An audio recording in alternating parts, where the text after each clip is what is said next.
Now for something which is very, very unique to HomeoQuest, and that's the Quest feature. Now the Quest feature is not present in any other software at the moment, and it's such an useful and interesting feature because it's a combined Mathematical and repertory search.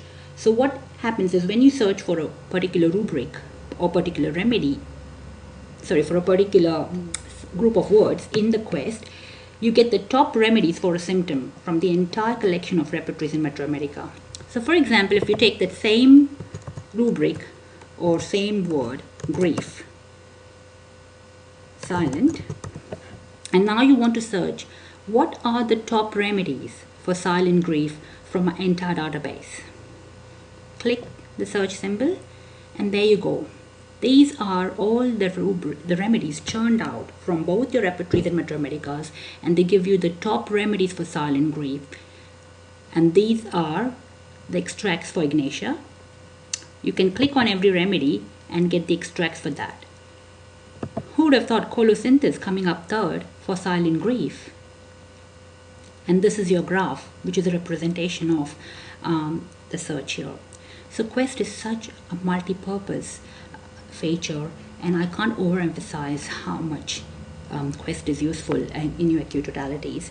You will get more information and detail of every section in a separate tutorial. So you have separate tutorials for each of these sections. So please go and have a look at those tutorials because they will tell you so many more important hits and usefulness of every feature in the HomeoQuest program. Also, there is a tutorial on the differences between a traditional repertorization and the Quest analysis, because the Quest can actually perform a very good acute totality. We'll give you just a small example. So I'll just click this off and delete this search, and we'll try and work out a simple fever case which was solved using Quest. So for example, you have three important rubrics in your patient. There was fear of death during fever.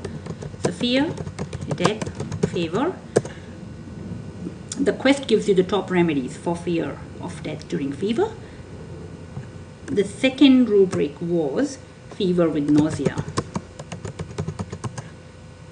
So now these are the important top remedies for fever with nausea.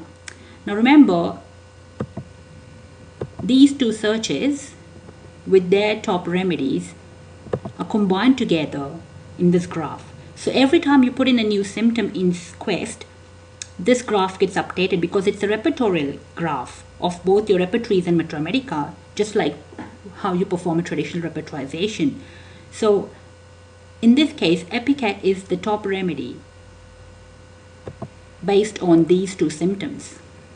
So if you want to see, oh gosh, does Epicac have fever of death during fever?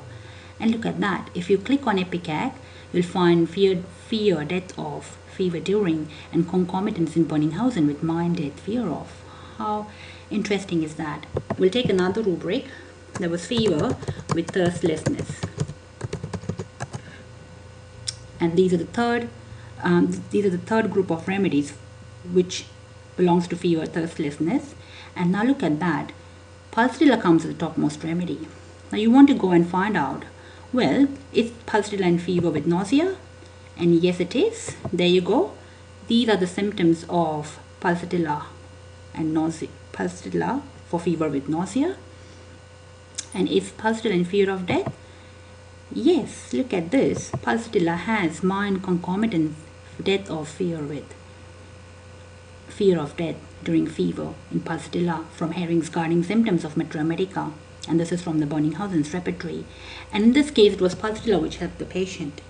So Quest can actually work wonderfully well with churning out key rubrics and just giving you a very ready-made graphic analysis of, and you don't even need to go and refer your Mathematica in this case because it's already added in. It's all repertorized together. It's all combined search. So this Quest has been one of the most revolutionizing things for homeopaths using Quest because HomeoQuest, because it just saves such a lot of time. So this is just the beginning.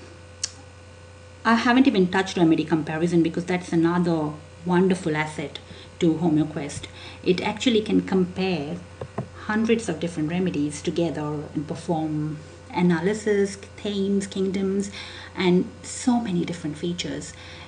More details are present in remedy comparison, but just practically, how can you use this feature? So for example, if I just want to compare, in this case, the first three remedies, and I want to compare the fevers of pulsatilla, ipecac, and arsenic, what you need to do is just control click and say add to remedy comparison.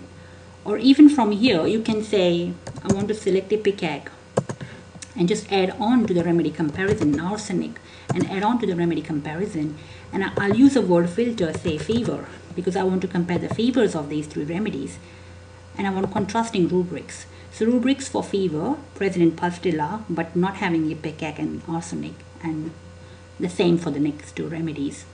Rubrics for arsenic with fever, but not having ipecac and pulsatilla, and so on and so forth. So we say compare, and look at these. These are all the fever rubrics. So this anxiety and palpitation with fever is only present in pulsatilla, but it's not present with arsenic, and it's not present in ipecac. However, delirium with fever, any fever, intermittent fever, yellow fever, is present in arsenic, but it's not present in pulsatilla. Pulsatilla has death, conviction off with fever, which is not present in the other two. So how interesting is that? This can actually give you that subtle differences between two remedies whenever you need to make that final distinction.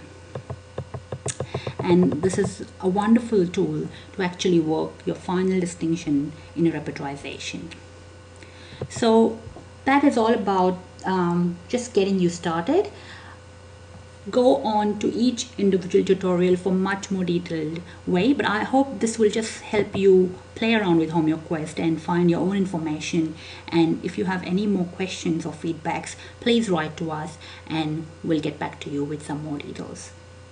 Thank you so much, and see you next time.